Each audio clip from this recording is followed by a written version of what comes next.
Hi, my name is Susan and I'm a freshman at Penn, and I'm here to share with you the story of how Christ has worked in my life. So it started when my family moved to America and my parents didn't know a lot of other people, so they joined like a Chinese Bible study type group on Friday nights, and we would always go. But then during that time I went to vacation Bible school and stuff like that, but my parents didn't really believe in God, so after a while we just didn't go anymore.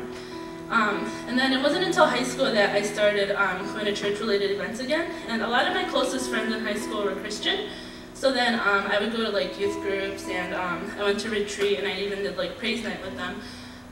But even so, you know, a lot of times I would come back from those things and feel like I should pray, so I would be like, God, please keep my family safe, and please like let me be alive tomorrow morning.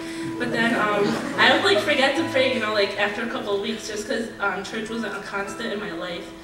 And also in high school, I had like such a great high school life, I felt like. I was captain of 2 varsity sports, I was valedictorian, I was homecoming queen, just stuff like that. I just felt like I didn't need God in my life. Like why do I need God? Because I have everything that I could ever want, you know. I love my friends, I love my life.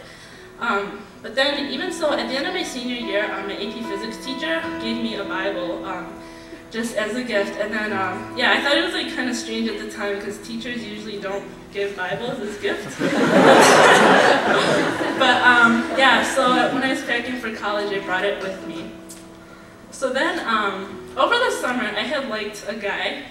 He was like my best friend. I went to prom with him, and once he went to college, he got really involved with his church. So then I felt like he didn't really have time to talk to me.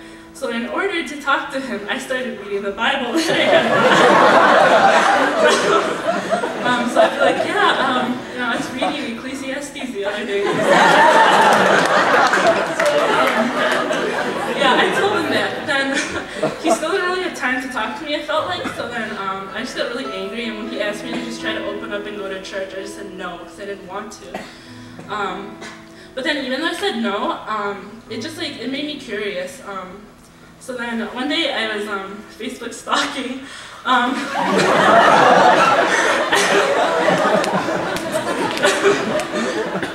someone I had met on my very first day of class here at Penn, and he looked like a very his faith, like he just looked very strongly Christian.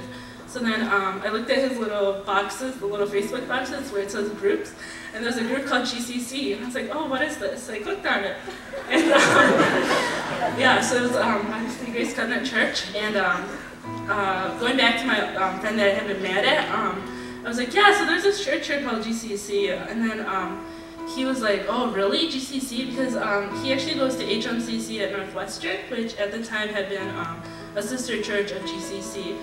So knowing that, like, our churches were kind of related, I was like, yeah, I want to go to this one for sure.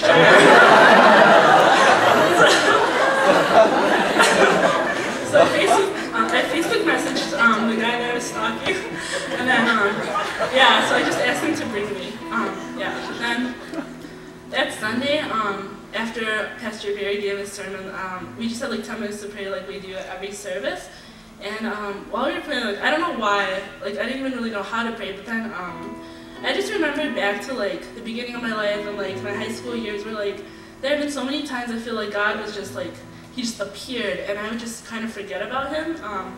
And then I prayed to God. I was like, you know, I'm so sick of just going back and forth. I really want to just stay, like I don't want to doubt anymore. And then like I didn't hear God talk to me and I didn't like see God, but then I just felt this like huge sense of peace where it's just like, you know, like you can stay, like you don't have to doubt, you know, like I want you here, like you are here to stay. And yeah, when I felt that, that's when I really first started to accept Christ. So then when I went home that day, I wrote on my blog, I was like, Pastor Barry ended by saying that we are destined for eternal existence, that God is so happy that we exist. So yeah, I hope he's happy to exist and not too angry that I doubted for so long. I really like the sermon and the church and the worship and everything. I hope that I have the strength to continue going to GCC and to be strong in my newfound gift. Another chance, another willingness to look into Christianity. So I wrote that on my blog, and yeah, so I'm here now today to tell you that I did keep coming to GCC, and just looking back, I feel like when Pastor Young always talks about how God is knocking at your heart, you know, and you have to let him in, I feel like I would always open the door, but then I just kind of look at him and then just like forget about him, right? But, you know, that Sunday I really did let him in, and, you know, it's just so amazing to think that he never gave up, even after all those times I just forgot. And, yeah, he let me, or I let him in, and, yeah, once he was here, he just drew me close to him, and I know he would never let me go. So, thank you.